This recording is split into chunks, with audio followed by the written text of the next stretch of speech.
우리 현대인들이 인생을 살면서 실망하는 여러 가지 이유들이 있겠죠. 그 중에 아니면 또 가장 크게 실망하는, 인생에 대해 실망하는 이유 중에 하나는 바로 악인들의 성공도 있지 않나 싶어요. 특히 우리 젊은이들이 이제 직장 생활, 사회생활 하면 제일 실망되는 게 뭐냐면 악한 사람들이 잘 되는 거예요. 남의 걸 빼앗아서 자기 공으로 돌리고 자기는 아무것도 안 하면서 약하고 착한 사람을 이용해 먹고, 또 뭔가 선하고 정당한 사람들은 피해를 당하고 교묘하고 교활한 사람들은 잘 풀릴 때 도대체 내가 이런 곳에서 뭐하러 일을 해야 되나 하는 절망을 느낄 수밖에 없습니다. 그 이유에 대해서 어떤 한 전문가, 한 심리학자가 이런 얘기를 하더라고요. 현대 사회는 사회적인 구조의 특징은 뭐냐면 사이코패스와 소시오패스의 온상이다. 쉽게 말하면 사이코패스와 소시오패스가 잘 자랄 수 있는 환경이 바로 현대 사회의 특징이라는 거예요. 경쟁 사회, 또 세계화, 또 어떤 자본주의 사회, 뭐 이런 것들이 뭉쳐져서 사이코패스와 소시오패스가 정말 살기 좋은 세상이 됐다는 거예요. 예. 자기를 감추고 악을 행해도 그것이 오히려 사람들에게 악으로 보이지 않을 수 있는, 그 교묘함을 감출 수 있는 좋은 환경이 됐다는 거예요. 반대로 말하면 이 시대는 선한 사람들이 살기에는 나쁜 환경이라는 얘기죠. 그렇죠? 좋은 환경이 있으면 나쁜 환경이 있잖아요. 그러니까 악한 이들이 살기 좋은 환경이 됐다는 얘기는 역으로 말하면 선한 사람들이 살기 좋지 않은 환경이라는 거예요. 그게 우리가 힘든 겁니다. 그렇다고 해서 우리가 악해질 수 있나요? 아유, 내 보니까 악하고 독한 놈들이 잘 돼. 나도 이제부터 악하고 독해질 거야 하는 사람 한번 손 들어보십시오. 예, 여러분들 안 하는 겁니까? 못 하는 겁니까? 우리 못 하는 거예요. 그것도 재주가 있어요. 여러분, 때리는 것도 때려본 사람이 때리는 겁니다. 못 때려본 사람은 못 때려요. 예. 욕도 해본 사람이 욕하는 거예요. 욕을 못 해본 사람은 욕도 못 합니다. 우리는 하나님이 태생부터 선하게 만드셨고 우리 안에 고귀한 영혼이 있기 때문에 난 너무 억울해. 나도 좀 악하게 해봐야 돼. 안 돼요. 안 돼. 해놓고 후회해요. 내가 뭔 짓을 한 거야.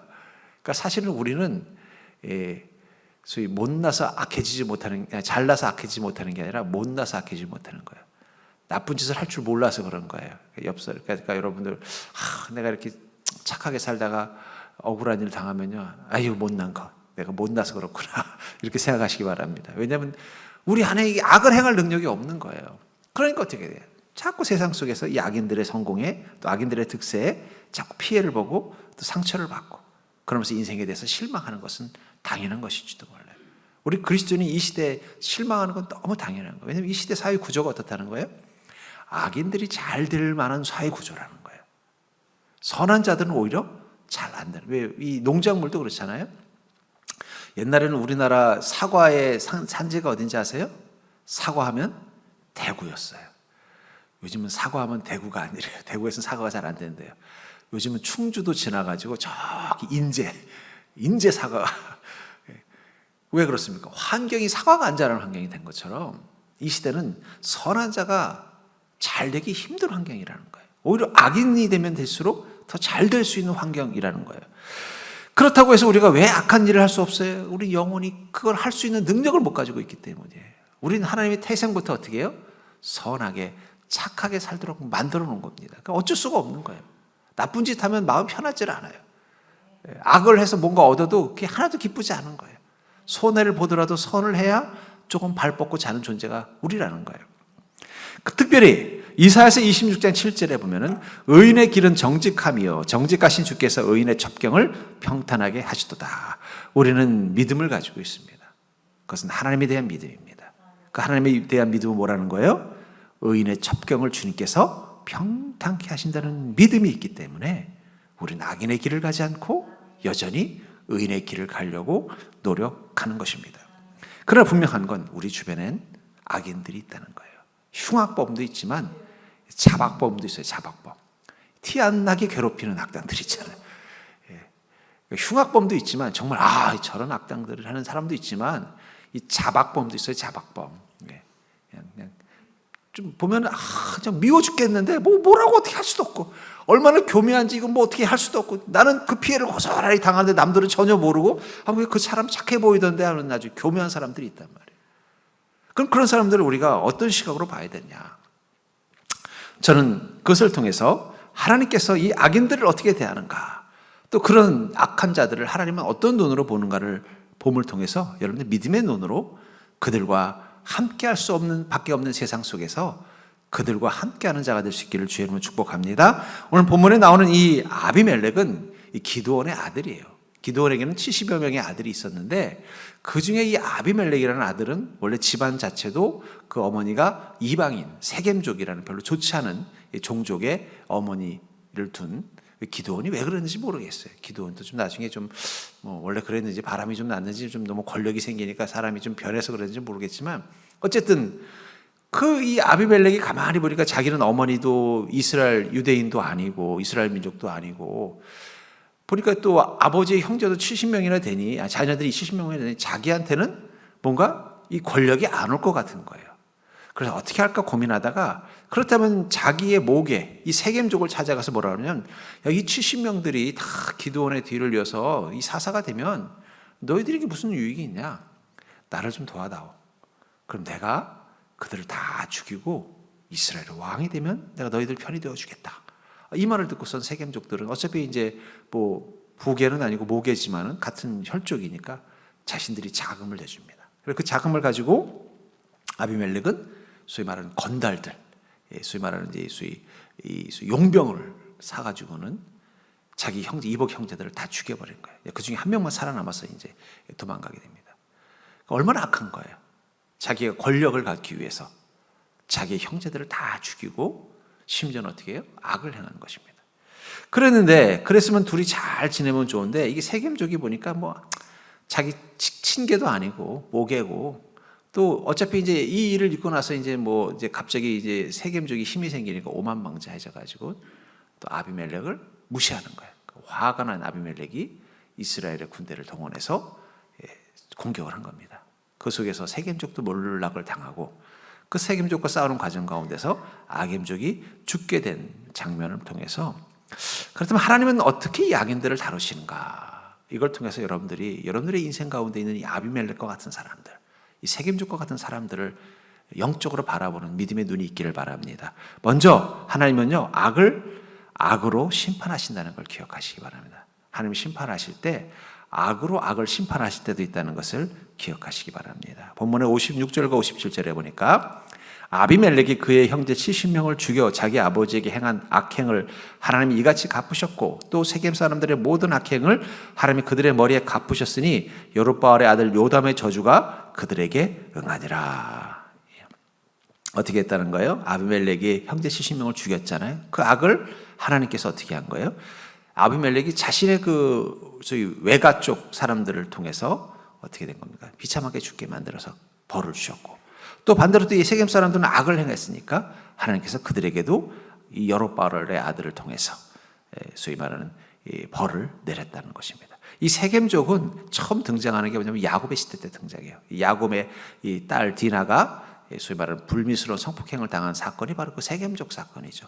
그때부터 어쩌면 야곱과 이스라엘 민족과 세겜족은 그렇게 사이가 좋지는 않았을 것입니다. 그런 의미에서 아비멜렉의 이 모계는 좋은 집안이 아니죠. 그래서 사사기 9장 3절부터 4절에 보니까 그의 어머니의 형제들이 그를 위하여 그의 모든 말을 세겜의 모든 사람들의 귀에 말하며 그들의 마음이 아비멜렉에게로 기울어서 이르기를 그는 우리 형제라 하고 바알보리 신전에서 은치 10개를 내어 그에게 주매 아비멜렉이 그것으로 방탕하고 경박한 사람들을 사서 자기를 따르게 하고 결국 이 세겜족은 이스라엘 땅에 같이 있었습니다. 어떻게 그들이 아직도 그들 가운데 있었는지에 대해서는 정확히 알 수는 없어요. 근데 아마 어떤 계기로 인해서 아마 이스라엘 민족에 편입이 됐거나 혹은 그냥 같이 공존하게 된 상황인 것 같아요. 근데 문제는 그들은 그 속에서 하나님을 믿는 자들이 아니라 이 바알브릿이라는 우상을 섬기고 있었다는 거예요.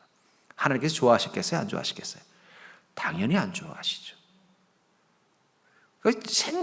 처음부터 야곱 시대 때부터 벌써 이 끊임없이 이 이스라엘 민족을 타락시키고 위협했던 이 세겜족이 계속 위험 요소로 남아 있었다는 거예요. 우상 숭배로. 결국 하나님은 그들에게도 뭔가 거기에 대한 뭔가 또 벌을 하실 준비를 하고 있었던 것입니다. 근데 그때 마침 어떻게 해요? 바로 그 세겜족의 핏줄을 가지고 있던 이 아비멜렉이 악한 마음을 품게 된 거죠.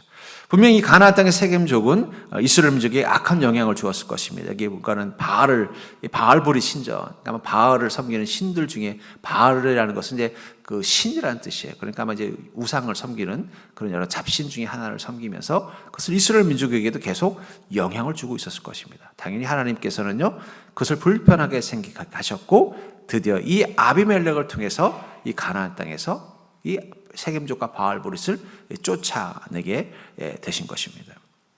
결국은 아비멜렉의 악으로 세겜족의 악을 심판하시고 세겜족의 악으로 아비멜렉의 악을 심판하는 겁니다. 그러니까 하나님께서 이 땅을 심판하실 때 직접 하시는 방법도 있지만 스스로 자멸하게 만드는 방법도 있다는 거예요. 우리가 그런 우스갯 얘기 있잖아요. 천국과 지옥의 차이에 대해서 아세요? 옛날부터 우리 목사님들이 많이 예화를 들었는데 천국과 지옥에는요 사람 팔보다 긴 숟가락이 있대요. 그래서 우리 점심시간에 밥을 먹으려면 어떻게 해야 돼요? 숟가락에다가 사람 팔보다 긴 숟가락에다 밥을 딱 떠서 먹으려는데 사람 팔보다 기니까 어떻게 해야 돼요? 저는 그게 좀 이해는 안 돼요. 그 예화는. 왜냐면 길어도 그 앞에 잡고 먹으면 되는데 왜 그런지 모르겠지만 하여튼 자기 입에 안 들어가잖아요. 그래서 천국에 있는 사람들은 어떻게 해요? 그래, 나는 못 먹더라도 옆 사람은 좀 먹여주자 해서 서로 먹여주니까 안 굶어 죽는다는 거예요. 근데 지옥에 있는 사람들은요, 내가 못 먹으면 누구를 줘? 어떻게든지 자기 혼자 먹으려고 하다가 다 엎질러서 아무도 못 먹어서 맨날 배고파서 죽는다. 근데 저는 그게 이 땅에서도 같은 원리라고 생각해요. 여러분, 왜 선한 사람들은 이 땅에서 복을 받느냐? 선한 사람들은 내가 못 먹어도 옆에 사람을 먹여주고 싶은 마음이 있는 거예요. 그래서 선한 사람들이 승리하는 겁니다. 왜냐하면 내가 어려움을 겪을 때, 내가 선한 자로 어려움을 겪으면요, 옆에 있는 선한 자가 그걸 모른 척하지 않아요. 선한 사마리아인이 돼서 나를 돕는 거예요. 분명한 건 그 강도 만난 사람은 선한 사람이었을 것입니다. 악한 사람이었다면 선한 사마리아인이 돕지 않았을지도 몰라요. 선한 자가 억울한 일 당하니까 선한 사마리아인이 어떻게 한 거예요? 그 영혼이 움직여서 그를 도와준 거예요. 근데 악인들은요, 절대 악인들을 도와주지 않습니다. 그래서 악인들이 실패하는 거예요. 악인들은 자기들끼리도 서로 이용하지 절대로 도와주지 않아요. 오히려 자기보다 더 잘 나가면 질투하고 어떻게 하는지 쓰러뜨리려고 그래요. 근데 의외로 악인들이 선한 사람들을 이용은 하지만 그러나 나름대로 또 도와줄 때도 있어요. 그게 또 아이러니한 겁니다. 그러니까 저는 그런 의미에서 여러분들 성공하는 악인들을 보면서 여러분 생각하지, 하나님 왜 저 사람을 하나님께서 저 사람을 통해서 누구를 치시려는 거예요? 다른 악인들을 치시려고 하나님이 힘주시는 거예요. 그런 사람들이 여러분들 주변에 있다고 해서 너무 하나님 원망하지 마시기 바랍니다. 하나님 그 사람 자꾸 키워주는 건 뭐예요? 그 사람 손으로 다른 악인들을 혼내기 위해서라는 거예요. 심지어는 그 악인을 통해서 어떻게 해요? 선한 자들을 돕게 하실 때도 하나님이 쓰시다는 거예요. 그 악인들도 좀 성공해야 돼요, 여러분들. 역설적으로 말하면. 그러니까 여러분들 왜 하나님 저런 사람, 그 사람 통해서 다른 사람, 내가 모든 악당들을 다 내 손으로 해결해야 되리? 그렇다고 선한 사람들이 악한 사람들을 해결하려면 어떻게 해야 돼요? 우리가 피를 묻히겠어요? 어떻게 하겠어요? 그러니까 하나님 어떻게 하시는 거예요? 악한 이로 악한 이를 혼을 내는 겁니다. 그것을 위해서도 하나님께서 악인을 이 땅 가운데 놔두신다는 거예요. 그러니까 우리는 그런 악인들을 향해서 어떻게 해요? 하나님께서 그들을 통해서 어떻게 하실 것인가를 보고 기다리는 믿음 가지고 있으면 돼요. 두 번째로, 우리 주변에서 목격되는 악인들의 승승장구를 우리는 어떤 식으로 봐야 되는가? 하나님은 죄인을 향해서 긍휼을 가진 하나님이라는 사실을 우리는 기억하시고 바라보셔야 된다는 것입니다. 죄인들을 향해서도 긍휼을 가지신 하나님이라는 사실을 기억하셔야 된다는 거예요. 이 아비멜렉, 왜 이 아비멜렉은 이렇게 삐뚤어졌을까요? 제가 보기에는 분명히 아비멜렉은 어쨌든 형제들로부터 차별을 당했을 확률이 높아요.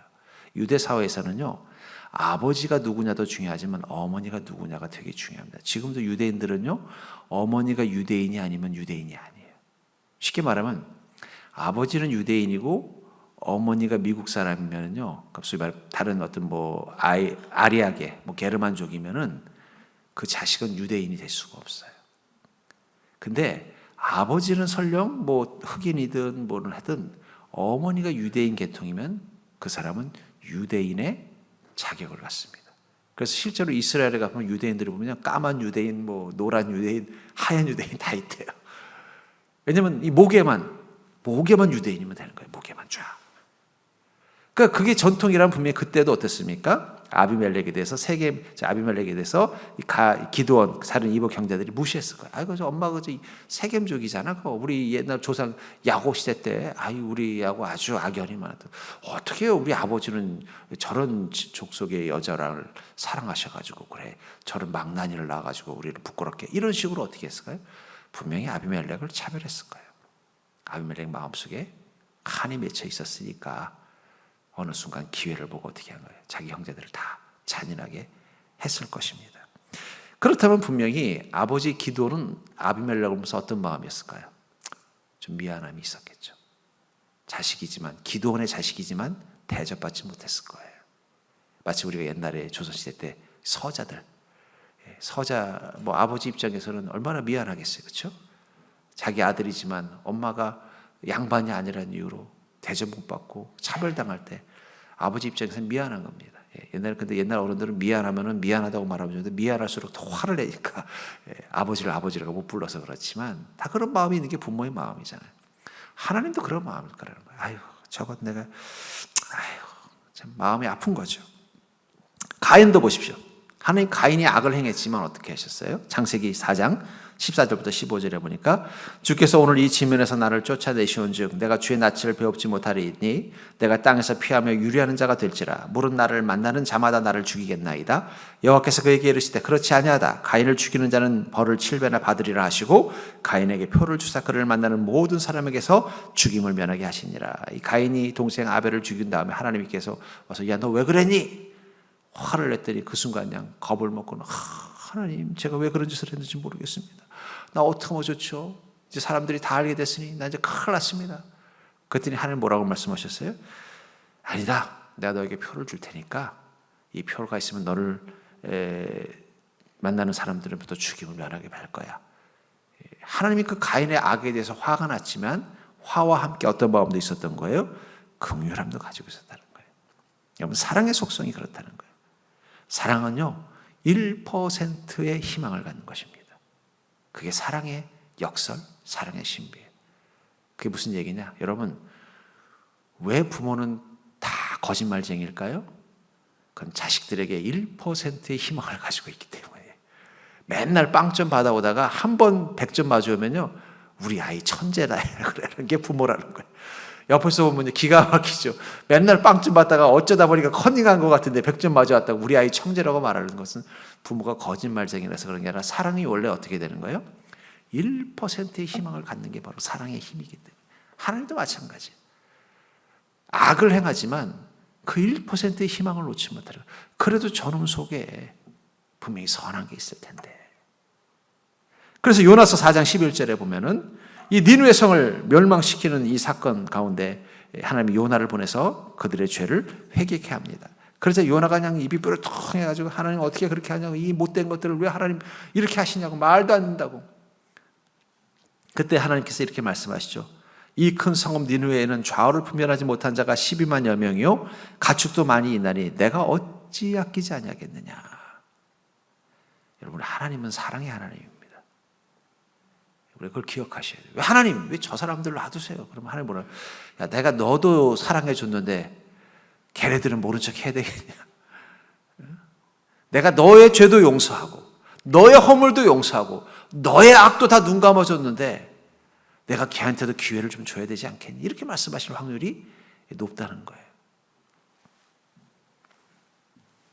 우리는 흉악한 범죄자들이라도 그들의 부모만은 그들을 증오하리라고 기대하지 않습니다. 그렇죠? 아무리 사악한 살인범이라도 그의 부모도 그를 저주하고 증오해야 된다고 생각하는 사람은 없어요. 왜냐하면 그게 부모라는 걸 알기 때문입니다. 하나님은 모든 만물의 아버지이셔요.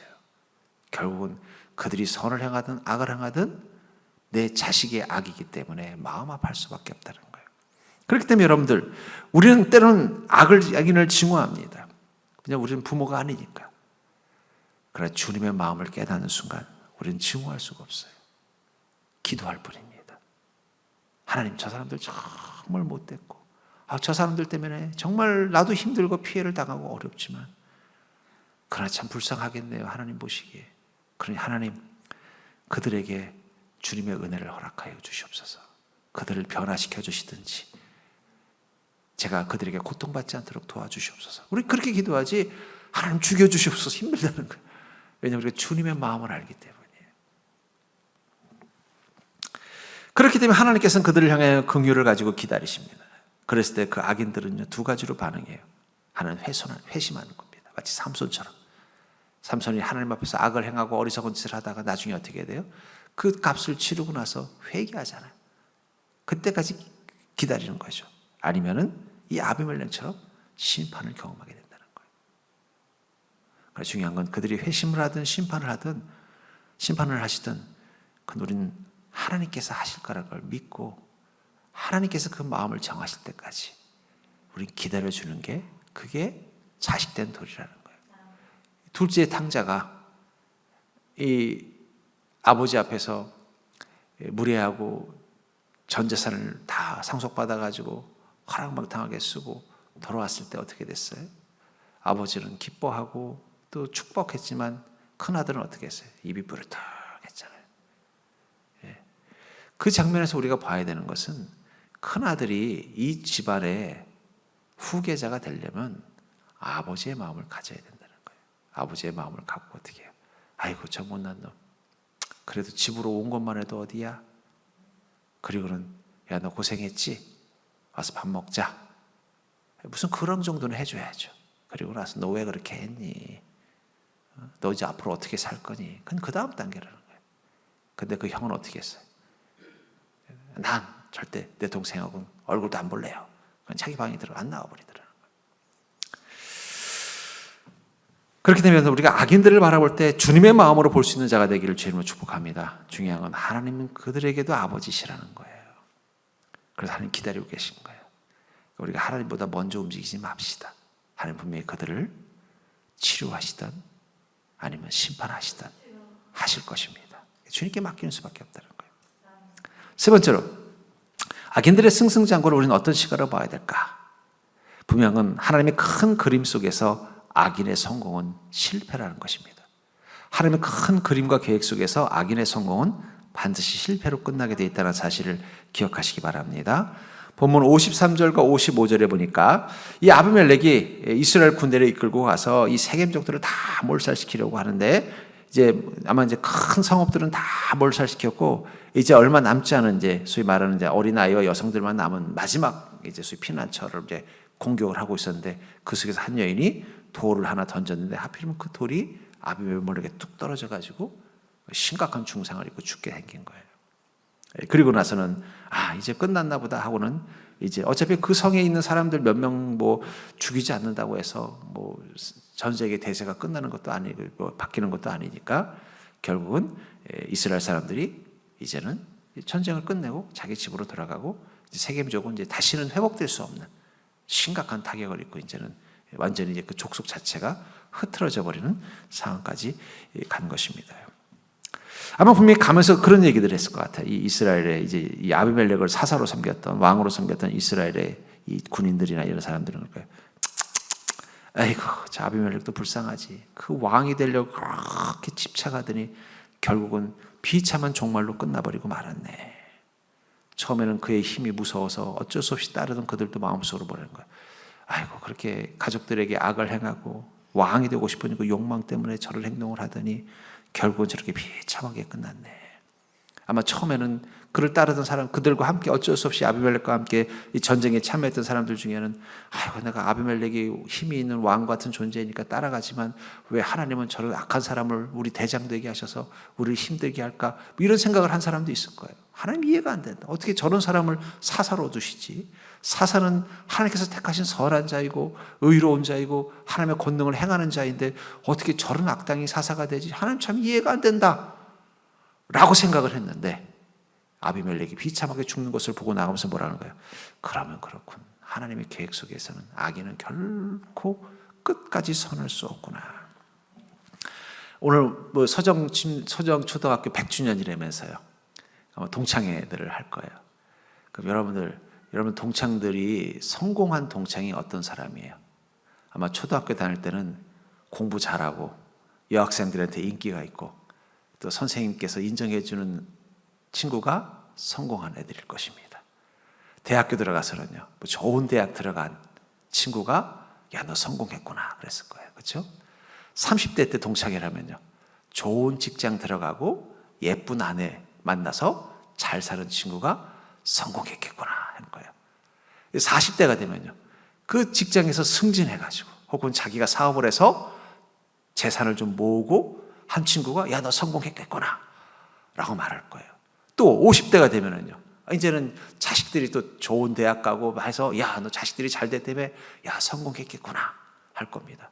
60대가 되면요, 그 중에 누구는 병들어서 죽고 맨날 아파서 골골하는데 누구는 그냥 쌩쌩해가지고 그냥 막 지금도 막 마라톤을 하는 거 보면 이야, 너는 정말 좋겠다 부러워할 겁니다.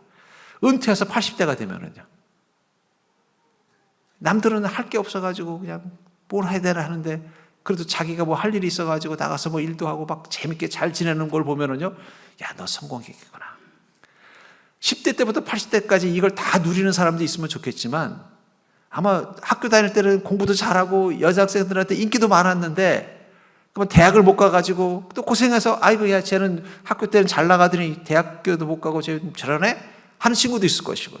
또 대학은 좋은 데 들어가서 잘 될 줄 알았더니 이상하게 취직만 하려고 하면 잘못돼가지고 결국은 직장 못 가고 백수로 30대를 보내는 거 보면서 야, 쟤는 좋은 데 들어갔다고 부러워했는데 뭐 직장도 못 가지고 제가 뭐냐 하는 친구도 있을 것이고요. 좋은 직장에 가가지고 야, 부럽다고 좋은 직장 그 좋은 삼성전자 들어갔다며 부럽다 그랬는데 막상 40대 때 보니까는 거기에 가가지고 그냥 맨날 구주정당해가지고 이러지도 못하고 저러지도 못하고 남들은 잘 나가는데 보면 아이고 왜 저는 뭐 좋은 직장 갔다더니 별 볼 일도 없네요. 또 무시당할 수도 있고 또 가서 잘 되는 줄 알았는데 보니까 가서 투자를 잘못해가지고 쫄딱 망해가지고 빚더미 앉아가지고 괴로워하고 있는데 나는 그래도 뭐 직장 뭐 좋은 데 안 갔어도 어떻게 하다 보니까 땅도 가지고 어떻게 해서 보상받아가지고 잘 살고 있으면요, 누가 더 성공한 거예요. 또 잘 된 줄 알았더니 갑자기 암이 덜컥 걸려가지고 그냥 삐쩍 말라가지고 동창회 와가지고 야, 나 못 먹어 이러면요, 아이고 뭐 잘나는 줄 알았더니 뭐 몸도 하나 못 견지고 없어 무시당할 거라는 거예요. 누가 성공한 거예요? 동창 중에 누가 성공한 사람입니까? 초등학교 때 인기 많은 친구가 인기 많았는데 병 들어가지고 골골하는 친구가 성공한 겁니까? 아니면 좋은 대학 들어갔는데 좋은 대학을 못 갔는데 그만 저기 사업이 잘 돼가지고 40대 때 50대 때 좀 모아놓은 돈이 좀 많아서 여유 있는 사람이 성공한 겁니까? 뭐 모아놓은 것도 없고 직장도 별걸 없는데 몸이 얼마나 건강한지 지금도 그냥 나이가 60이 넘었는데도 그냥 뭐 이번에 또 울트라 마라톤 가는데 나는 맨날 병원 가서 약 먹는데 난 그런 거 먹어본 적 없어. 그런 친구가 더 좋은 성공한 겁니까? 누가 성공한 동창일까요? 여러분 고민해 보셨어요? 제가 보기에 진짜 성공한 동창은 천국 동창회 가봐야 할 것 같아요. 그렇지 않겠습니까? 이 땅에서는 초등학교 때 별로 인기도 없었고 매력도 없었고 선생님도 아유 저 골칫덩이 이랬고 대학도 별로 못 가가지고 그냥 또 직장도 그냥 뭐 별로 이름도 없는 직장 나가가지고 그냥 뭐 근근히 그냥 가족들 먹이고 살고 있고 또 뭐 승진도 잘 안 돼가지고 만년 과장하다가 또 나와서 뭐 좀 한다니까 사업도 잘 안 돼서 그냥 근근히 하고 또 뭐 건강도 맨날 안 좋아서 뭐 요즘 약이 한 10개 들었어요 하면서 맨날 하지만 또 뭐 골골골 하면서 살고 있고 늙어서도 뭐 별로 할 일 없어. 그래서 뭐 하는데 할 일 없어서 그냥 교회 가서 전도나 하고 있고 그냥 교회나 매일 가. 그럼 다들 아이고 쟤는 초등학교 때부터 별 볼 일 없더니 늙어서도 별 볼 일 없네. 근데 천국에 가서 야, 서정초등학교 출신들 다 모여라. 그럼 누가 성공했어요? 예수 잘 믿고 주님 잘 섬기다가 하나님 보시기에 기쁜 일 하다 가온 사람이 제일 성공한 거 아니겠습니까? 여러분 천국에서도 서정초등학교 동창회가 있습니다. 꼭 기억하시기 바랍니다. 거기 안 온 친구는 뭐예요? 동창회 안 온 친구들은 거의 100 중에 9은 남들 앞에 드러내기 싫은 환경 속에 있는 거예요. 전 그런 의미에서 여러분들 지금 내 눈앞에서 잘 되고 있는 악인들을 부러워할 필요 없어요. 그냥 속으로 절대 해볼까요? 천국 동창회 가서 보자. 그때 잘된 사람이 진짜 잘된 거예요. 여기서 10대, 20대, 30대, 40대, 50대, 60대 처음부터 계속 잘 되는 사람도 없고요. 잘 나가는 사람도 없고 한때 잘 나가다 또 못 나가다 그게 인생입니다. 어쨌든 천국은 가야죠. 어쨌든 천국에 가서는 좀 목에 힘주는 인생 좀 돼야죠. 우린 천국 동창회에서 회장하려고 열심히 사는 거예요. 그렇죠? 여러분 지금부터 천국 동창회 회장하려고 지금 열심히 하고 있는 겁니다. 그것을 위해서 우리가 선택하는 것입니다. 시편 30편 3편 10절부터 11절에 보면 의로운 사람은 모든 일에 성공할 것이며 자기들이 수고한 대가를 충분히 받을 것이나 악한 사람들은 망할 수밖에 없으니 그들이 행한 일에 대한 대가를 치러야 하기 때문이다. 여러분 하나님은 어떻게 하신다는 거예요? 성경에서 악한 사람들은 망할 수밖에 없다. 왜요? 그들이 행한 일에 대한 대가를 하나님은 반드시 치르겠다. 의로운 사람에게는 의로움의 대가를 받게 하시고 악을 행한 사람에게는 악에 대한 대가를 반드시 지불하게 하시는 게 하나님의 방식이라는 사실을 우리는 믿기 때문이에요. 또 잠언 24장 19절부터 21절에 보면 너는 행악자들로 말미암아 분을 품지 말며 악인들의 형통함을 부러워하지 말라. 대저 행악자는 장래가 없겠고 악인의 등불은 꺼지리라. 하나님은 악한 사람은 망할 수밖에 없도록 만드는 그 대가를 치르게 하니까 그렇기 때문에 네 주변에 있는 악한 사람들 때문에 분을 품지 말라는 거예요. 그들의 형통을 부러워하고 배 아파하고 속상해하지 말라는 거예요. 왜냐하면 그들의 등불은 꺼질 날이 있기 때문이라는 거예요. 심지어는요, 잠언 24장 1절에 보면 너는 악인의 형통을 부러워하지 말며 그와 함께 있으려고도 하지 말자. 신경 끄고 살라는 거예요. 여러분들 주변에 형통하고 잘 되는 악인이 있으면 어떻게 하라고요? 속상해하지도 말라는 거예요. 신경 끄고 살라는 거예요. 어차피 그들의 등불을 하나님이 끄실 텐데 좀 놔둬요. 불쌍하잖아요. 가끔은요, 자다가 이 모기가 올 때가 있잖아요. 그럼 제가 깨가지고 모기를 잡으려고 하다가 갑자기 미안하더라고요. 저놈도 이곳에 태어났는데 한 번은 피를 빨아먹고 죽어봐야 되는데 하필이면 잠기가 밝은 우리 집에 와가지고 저희 집은 어릴 때부터 저희 애가 어릴 때부터 제가 이게 모기 소리가 들리면 잠을 못 자요. 이상하게 모기에 대한 제가 이 트라우마가 있나 봐요. 그럼 그날은 무조건 깨서 잠을 때까지 못 자요. 그걸 알기 때문에 우리 아내랑 저희 아이는요, 모기 소리만 들으면 아빠 모기 그래요. 그럼 이제 그때부터 이제 온 집안에 불을 환하게 켜놓고 저는 한 손에 이제 파리채를 들고 기다리고 있는 겁니다. 그 놈이 드러나기를. 그러다 한번 문득 그 생각이 나요. 이거 저놈도 한번 태어났는데 피는 한번 빨아먹고 가야 되는데 하필이면 우리 집에 와가지고 그냥 피 한번 물어버리고 비참하게 죽는 거라서 제가 죽이면서 그래요. 미안하다. 여러분 우리가 악인들을 좀 목인대하듯이 한번 해봅시다. 아니 악인들의 형통 보고 맨날 속상해하고 막 하지 말고 아유 그래 저들도 좀 악을 한 번은 해보고 하나님 심판을 당해야지. 나 악이냐 설치다가 악인으로서의 어떤 즐거움도 못 누려보고 그냥 하나님께 혼나면 그것도 조금 불쌍하잖아요. 예? 우리가 지금 그런 배짱 갖고 살자는 거예요. 분노에 낭비하지 말고 신경 끄라는 거예요. 오직 내가 의인만이 의로운 사람은 모든 일에 성공할 것이며 자기들이 수고한 대가를 충분히 받을 것이다. 우리 여기에만 집중하자는 거예요. 하나님께서 그렇게 하셨다면 우리가 오늘 어떻게 해야 되겠어요? 더 악을 행하는 게 아니라 선을 행하게 되는 거예요. 우리가 악한 이들을 보고 실망하고 화나는 것보다 하나님은 더 실망하고 더 화가 나신다는 걸 기억하시기 바랍니다. 하나님께 맡기자는 거예요. 우리 시대는 악인의 성공이 돋보이는 시대입니다. 그 말은 다른 말로 표현하면 때가 악하다는 거예요. 때가 악하다는 것은 주님의 때가 가깝다는 것입니다. 주님의 때가 가깝다는 것은 악인의 성공이 고통이 되는 시대가 곧 오고 있다는 거예요. 그런데 뭘 우리 손에 피를 묻히려고 애를 끕니까? 그냥 우리는 의인의 삶의 성공 집중하자고요. 왜냐하면 대저 의인은 여호와께서 형통케 하신다는 사실을 믿기 때문입니다. 저는 또 한 주도 여러분들이 어떻게 하면 하나님 앞에서 선한 자, 의로운 자로 살 것인가 그것만 고민하고 여러분들 주변에서 깔짝대는 악인들을 어떻게 하라고요? 화도 낼 필요도 없고 신경 꺼버리세요. 저것들은 하나님이 처리하실 거니까. 어차피 하나님 목이 그러면 하나님이 계속 알아서 잡아줄 테니까 그냥 하나님 저를 좀 괴롭히네요 이 한마디만 하고 우리는 의인의 삶을 고민하잖아요. 그럼 하나님 때가 되면 다 그 등불을 꺼버리신다고 했으니까 여러분들 그런 넉넉하고 담대한 믿음으로 또 한 주를 사는 자가 되기를 주의 이름으로 축원합니다.